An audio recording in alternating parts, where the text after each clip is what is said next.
Hey guys, back at you once again with another submission from a subscriber. This one's quite interesting because the person in question, called Deter a Child, actually messaged me on my Instagram page and they said that they found my reading of their brugmansia trip report, which was from like 10 years ago. The one in particular was the Death Psychic Dinosaurs one, which is easily one of the most fascinating and entertaining brugmansia trip reports, and just trip reports in general, I guess. So yeah, buckle yourselves up for this one and we'll get stuck in. Substances taken: approximately 60 milligrams of methoxetamine, 2 tabs of 25I-NBOMe, dose unknown, and approximately 3 bottles of beer and 3 to 4 small glasses of whiskey. Age: around 23. It was supposed to be a rare night of normality, drinking alcohol with the monkeys instead of tripping balls and watching the human zoo from the sidelines, as was my usual modus operandi at the time. But the tiger's got to hunt, the bird's got to fly, and man's got to sit and wonder why. I'll start with the original plan. Me and Kay, my girlfriend at the time, were off to catch up with her best friend T, and H, her friend or lover or something, who was visiting her from down south. We had beer and whiskey and some gig to go to. I didn't know who was playing or where we were going exactly. I was just along for the ride. We got to T's house around sundown and had a few drinks. H was a drug dealer who had brought up a large stash of mostly hallucinogenic drugs with him about 2 weeks earlier. Over that time he had sold or taken the majority of them, and was down to a bag of MXE and a couple of tabs of MBOMe. After about an hour of drinking and hanging out, I decided, on a whim, to take the last of H's drugs and ghost along to the gig with the others.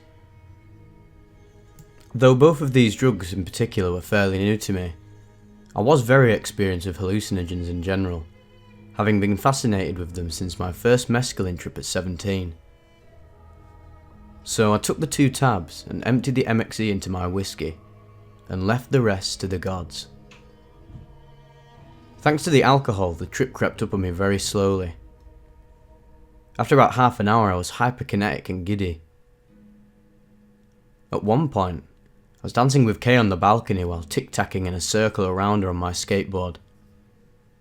I remember excitedly telling stories about things that never happened, while the others ignored me and talked amongst themselves. My last memory is loudly screeching along to 5 Years by David Bowie, riding the rising vibes higher and higher into oblivion. I understand there's about an hour missing from my memory. All I've heard about it was from Kay, who said I dragged her into T's bedroom to cuddle with her on the bed. Apparently I gave her a heartfelt speech about how much she meant to me. She was insulted to find out I didn't remember any of it. She also said that we tried to leave with the others, but upon reaching the long, winding and dimly lit set of stairs that went from T's house down to the road, I simply said, "Nope," and turned around. My next memory is sitting shirtless on a chair on the balcony in the light rain, with Kay sitting cross-legged on the ground beside me holding my hand. I was completely disoriented and confused, and had the sense that I had broken something or did something bad. I was asking Kay a lot of questions like, where are we, and what's happening, while she patiently explained the fundamentals of reality to me. Though I was still experiencing reality through my senses, I felt completely disconnected, like I was inhabiting another's body. There was no thought process I was aware of behind my words, and a lot of the things I said were news to me. Kay explained that T and H had gone to the gig, and that she had stayed behind to look after me because I was completely out of my mind. I became vaguely aware of the situation, and insisted I was ready to go to the gig. Kay convinced me that it was a bad idea, and that it was time to walk home. She helped me put my shirt back on. I grabbed my board and we set off. I wasn't aware of how distorted my senses were when we reached the stairs. I clearly saw ascending stairs and tried to walk up them, resulting in me crashing into the side of the wall of the house, which then felt like the ground, before trying to claw my way up the stairs, which was now a wall. Eventually Kay helped me get back to the top of the stairs, and then we were back on the balcony, waiting for me to come to my senses a bit for another go at the stairs. I'm not sure how long we stayed there for, but at some point I was lucid enough for Kay to trust me walking down the stairs. Had to walk down them sideways, holding the guardrail. Our house was only about a 10-minute walk away through a quiet suburb, but the change of environment was overwhelming to me. It was more uncertainty than fear. I devolved back to my earlier state of total confusion, asking Kay basic questions about where we were and what was going on. I assumed this was sometime after midnight since there were very few cars about.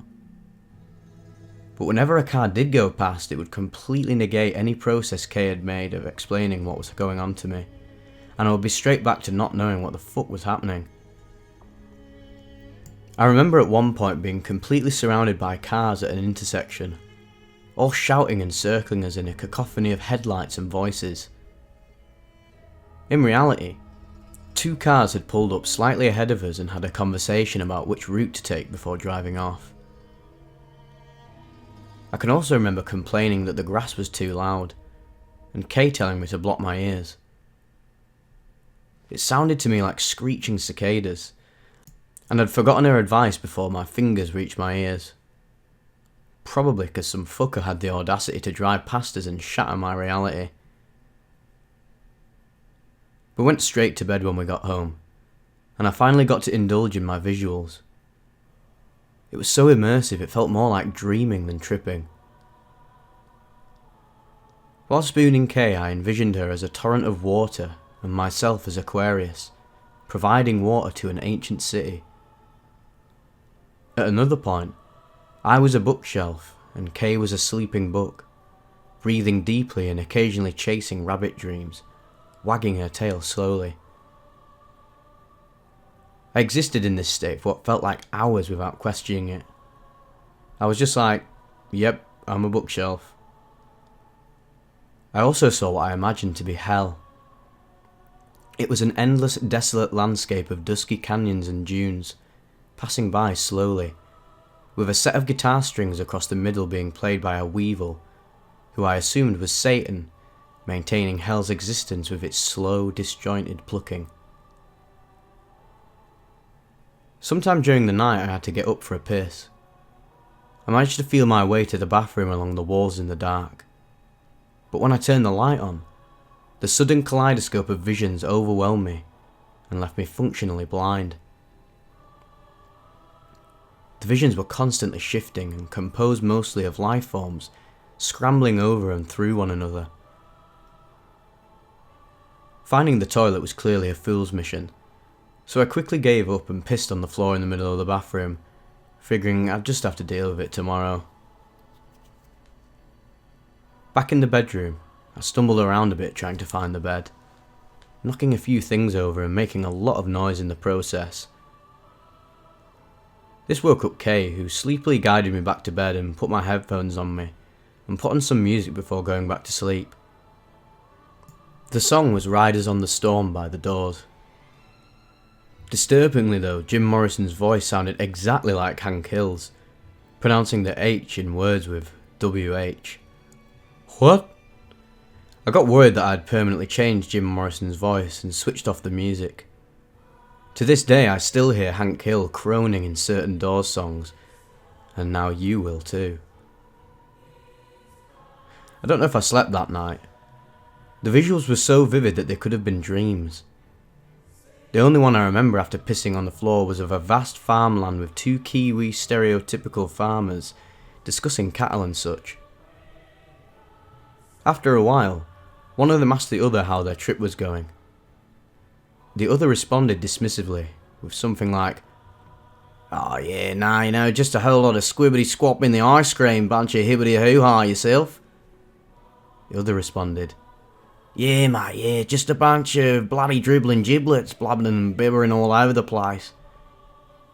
And their exchange gradually degraded into maddening glossolalia, accompanied by weird wiggling fingers, as if imitating tentacles.